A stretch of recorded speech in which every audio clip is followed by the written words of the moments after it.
Welcome to the jungle, everyone. I'm Kyle Phelps, and this is a totally original idea. I'm copywriting it immediately, so don't any of you try to steal mock drafts from me. This is my thing, and nobody else has ever done it ever before me. In seriousness, I've been releasing my own first-round mock draft for about 15 years now. Haven't missed a single one. But for the longest time, I stuck to publishing them in written form on Facebook, and earlier than that on MySpace. Yes, I'm that old. The last 2 years, my videos have been like an hour long, so in the interest of keeping this one from droning on and on and on and on, I'm going to try to keep my analysis about each pick fairly brief. I'll also be doing a live reaction and analysis to the first round of the draft here with the guys from the Jungle Podcast. So if you want me to go into any further detail on any of my picks and get an idea of exactly what I'm thinking, then just come out, hang out with me there, and ask me. So with the first pick of the 2023 NFL Draft, the Carolina Panthers select Alabama quarterback Bryce Young. I think this one's pretty obvious here, guys. I personally believe that he's the best quarterback in the draft, and from what I hear, the Panthers do too. With the second pick, the Houston Texans select Alabama edge defender Will Anderson Jr. Two Crimson Tide boys in a row because Houston marches to the beat of their own drum.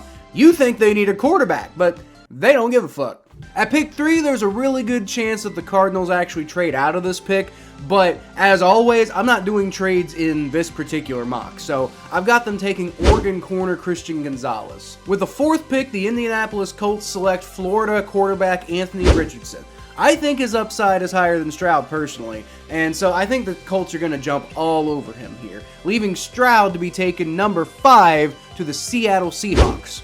While I'm personally not the biggest believer in CJ Stroud, that won't stop NFL teams from taking him, right? Honestly, he probably won't make it to the Seahawks at number 5 because someone's probably going to trade up for him. But, again, no trades in this mock. At number 6, the Detroit Lions select Illinois cornerback Devin Witherspoon. Mainly because they need to fix that cornerback room that was supposed to be fixed by Jeff Okudah. But, we see how well that worked out. Devin Witherspoon's got that mean streak to him, and I think Dan Campbell is licking his chops all over that one.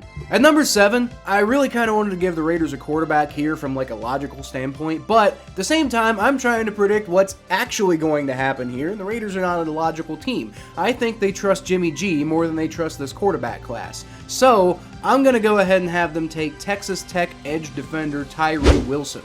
Frankly, I've seen some mocking him number 2 overall to the Texans, so getting him at number 7 is going to be a steal. Number 8 for the Falcons, another absolute goddamn steal is going to be Georgia defensive tackle Jalen Carter. They need pass rush badly over there, so this one's a no-brainer. At number 9, the Chicago Bears select Northwestern offensive tackle Peter Skoronowski. He's easily the best offensive lineman in this class despite some questions about his size, but I think the Bears will recognize that and they're going to run with it here. With the 10th pick in the 2023 NFL Draft, the NFC champion Philadelphia Eagles, who somehow have the 10th pick, which is insane, select Iowa edge defender Lucas Van Ness. This feels like the quintessential Howie Roseman pick, right? They don't really need edge right this second, but they probably will soon with Brandon Graham in his late 30s, so I think they're going to go ahead and take a guy like Lucas Van Ness, who's just ready to go right now. At number 11, I've heard the Titans want to build their offense, so I've got them taking Ohio State receiver Jackson Smith-Njigba. I could see them taking Will Levis here, but why take the 3rd or 4th best quarterback in this class when you can get the best receiver in this class to replace what A.J. Brown used to give you? Like, you were doing great with A.J. Brown and Ryan Tannehill, so I think the Titans are going to value wide receiver here a little bit more. With the 12th pick, the crazy-ass Houston Texans avoid quarterback again, which makes no sense, but again, I'm trying to predict what the Texans are actually going to do. So I got them selecting USC receiver Jordan Addison. He's got a few issues, and most people have him projected as like a later first round type of guy, but once again, the Houston Texans don't give a fuck. Probably that's why they signed Honey Badger a few years back, right? With the 13th pick in the 2023 NFL Draft, the New York Jets select Kentucky quarterback Will Levis. The Jets are probably just as frustrated with the Aaron Rodgers trade as much as anybody else, guys. So wouldn't it just be absolutely hilarious if they took quarterback in the first round and told the Packers to basically go fuck themselves? I am all here to see that drama. Let's go. At 14, the New England Patriots select Tennessee offensive tackle Darnell Wright. Every Patriots fan I've talked to seemed desperate for them to take an offensive lineman. So with the opportunity to take a consensus sure thing like Wright, I think they're going to sprint to the podium and they're not going to look twice.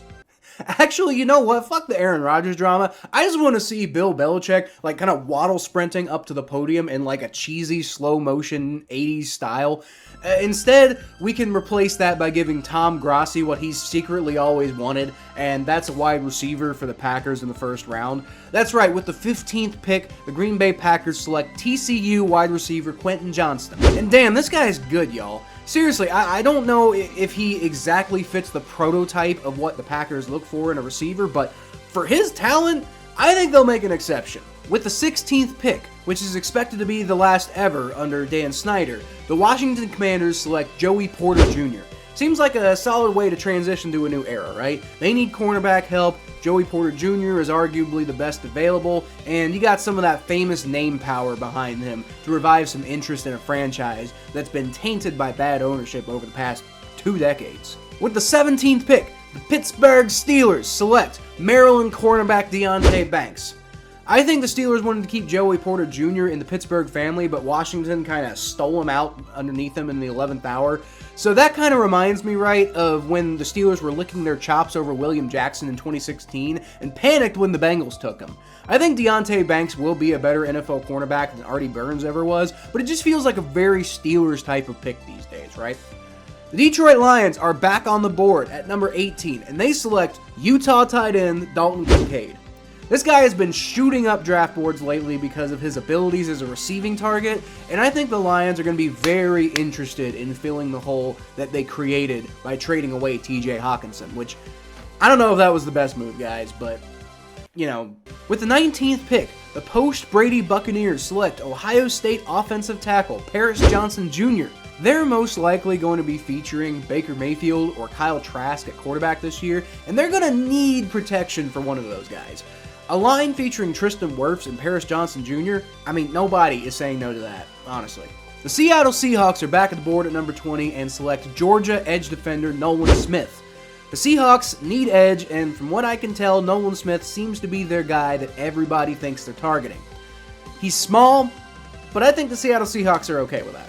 The Dolphins had their pick stripped from them at 21, so instead it's going to be the Los Angeles Chargers, and they select Boston College receiver Zay Flowers. I think you can play him at X, you can play him at slot, you can play him at whatever at receiver, and he brings a certain level of explosion that I think the Chargers are desperately missing in their offense. And honestly, I feel like he's been a little bit undervalued. Like, I know a lot of people got him going in the second round, but I think he's going to go in the first, and I think it's going to be to the Chargers. With the 22nd pick, the Baltimore Ravens select Mississippi corner Emmanuel Forbes. Honestly, I feel like the prospects for the Ravens are pretty dry here, so I wouldn't be shocked to see them trade down here too. But in this scenario, I think they'll recognize their need to add some talent to a cornerback room that has plagued them for years. At pick number 23, the Minnesota Vikings select Clemson defensive tackle Brian Bresee. I think that with all the top cornerbacks gone, that they'll probably take a guy like Bresee, who has so much upside on defense, and they absolutely need to inject some talent on that side of the ball, guys. With the 24th pick, the Jacksonville Jaguars select Clemson edge defender Myles Murphy. I've seen some project him as high to the Falcons at pick number 8, but I think that his very narrow skill set in the NFL is going to scare some teams off, not the Jaguars though. Doubling down on their Trayvon Walker pick from last year, I think Saxonville will be reborn if they can unlock Murphy. With the 25th pick, the New York Giants select Alabama safety Brian Branch. I think he's really more of like a slot corner box safety hybrid, and you know where that fits perfectly? The Giants. With the 26th pick of the 2023 NFL Draft, the Dallas Cowboys eschew the advice from my latest video about drafting running backs in the first round that I know every NFL team has watched and, is really taking seriously, and they're going to select local Texas superstar Bijan Robinson. With Zeke gone, I think they want to return some of that high-end talent to pair with Tony Pollard. At 27, the Buffalo Bills select Pitt defensive tackle Kalijah Kancey. Imagine pairing him with Ed Oliver, guys. That's scary stuff, really. At 28, my Cincinnati Bengals select Notre Dame tight end Michael Mayer. Hey, the last time we took a tight end from Notre Dame in the first round, it worked out pretty well, right? Michael Mayer is a very different player from Tyler Eifert, but I think he much more closely fits with what the Bengals are looking for in a tight end these days. With the 29th pick, the New Orleans Saints select Iowa State edge defender Will McDonald IV. The Saints have had some trouble keeping their talented pass rushers in-house in recent years, and they need a constant influx of talent because of that. McDonald can absolutely be that guy with his ability to explode off of the edge, right? With the 30th pick, the Philadelphia Eagles select Michigan defensive tackle Mozzie Smith. Howie Roseman doubles down on the defensive line here because that's just what the Eagles do, right? It's worked very well for them in recent years, so I think they're just going to keep doing it. And finally, the defending Super Bowl champion Kansas City Chiefs, with the 31st pick, select LSU edge defender B.J. Ojulari.